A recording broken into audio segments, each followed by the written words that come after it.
The subject is English literature for the class 11th. The topic is We Are Not Afraid to Die.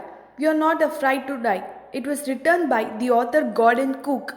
Gordan Cook is a two-time Canadian Olympic sailor. He sails for the whole Canadian Yacht Club. He had a great interest in writing stories too. Cook is a graduate of the engineering physics program at Ncert University.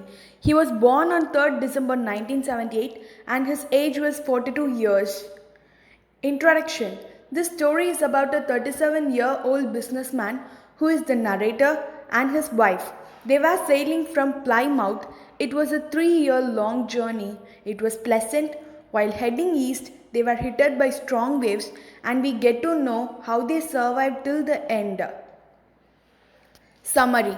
The narrator and his wife planned a voyage to the world just like a Captain James Cook. They bought a ship and named it as Wave Walker. It was 23 meters long and weighed 30 tons wooden hulled. They had tested on in rough weather for months. In July 1976, they started their journey from Plymouth, England. They sailed from Africa to Cape Town, which was a pleasant journey. While heading east, the narrator hired two crewmen, Larry Vigil and Herb Siegler, to help them tackle one of the roughest sea. They faced extremely strong winds on the second day. The waves rose up to 15 meters. The weather changed for the worse. Then they put on life jackets, waterproof clothes to withstand storm. The sky was dark and there came a fiercely wave. A tremendous explosion shook the deck. The narrator's head struck on the wheel and he flew over the side of the boat into water. He was sinking below the waves.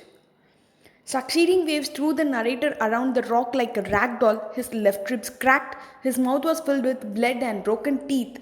Suddenly, his wife Mary opened the door in the deck and shouted that they were shouting as the decks were broken. The narrator asked her to take the wheel and quickly enter the door. Larry and Herb were pumping water out of the ship. The wooden beams had broken. All the things in the ship were noisily moved out of water. He crawled into the children's cabin. He found a hammer, screws, and canvas and started the repair work. He managed to stretch the canvas and secure waterproof hatch covers across the gaping holes. Most of the water was now being deflected over sides. The electric pump had a short circuit. He found that their two spare hand pumps had been pulled away by current along with fire stay sail. The ship is in a bad shape now. It is not in a condition to reach Australia, and so they decide to reach the nearest island, Les Amerstons, a French scientific base.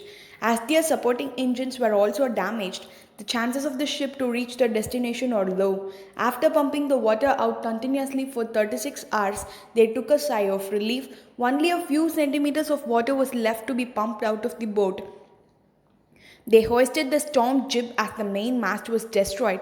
They ate their first meal in 2 days, some corned beef and crackers. The weather soon started changing again. The black clouds took over by the morning of January 5.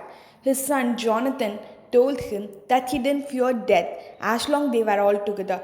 This filled him with determination, courage to fight the sea. The struggle continued and the narrator tried his best to protect the weakened starboard side. The same evening, the narrator and his wife sat together, holding hands, thinking that their end was near. His children continuously supported him, which gave him moral support to keep going and keep move on.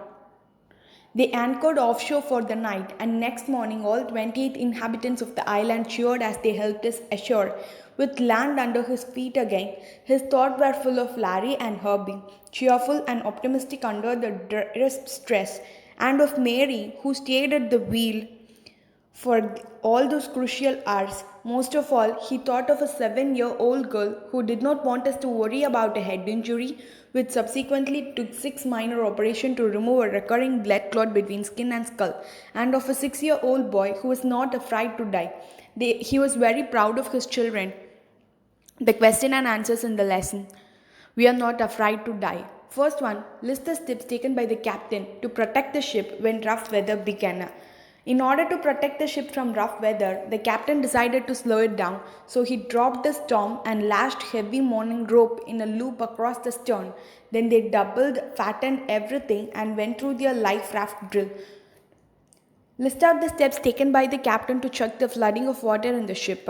Answer. To check the flooding of the water in the ship, he put waterproof hatch covers across the gaping holes, which diverted the water to the side. When the two hands pump blocked, the electric pump short circuited. He found another electric pump and connected it to an out pipe and started it. Describe the mental condition of the voyagers on 4th and 5th January. On January 4 and 5, the voyagers felt relieved after rigorous practice of continuous pumping. They had their first meal in almost 2 days. Their respite was short lived. They faced dangerous situation on Jan 5. Fear of death loomed large. They were under great mental stress.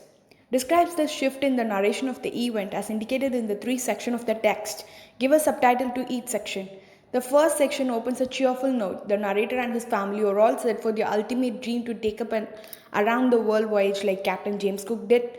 The second section, this part of narration covers the hazards faced by the voyagers. There is a shift in the narration from cheerful to intense. They find themselves in an extremely fatal condition and disastrous situation. No one is there to help them. The third section, the children provide moral support to the narrator and his wife, and he continues with his effort.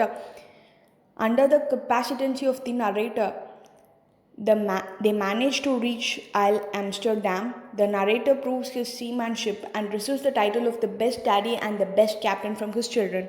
Moral: a dream does not become reality through magic, it takes sweat, determination, and hard work. Thank you.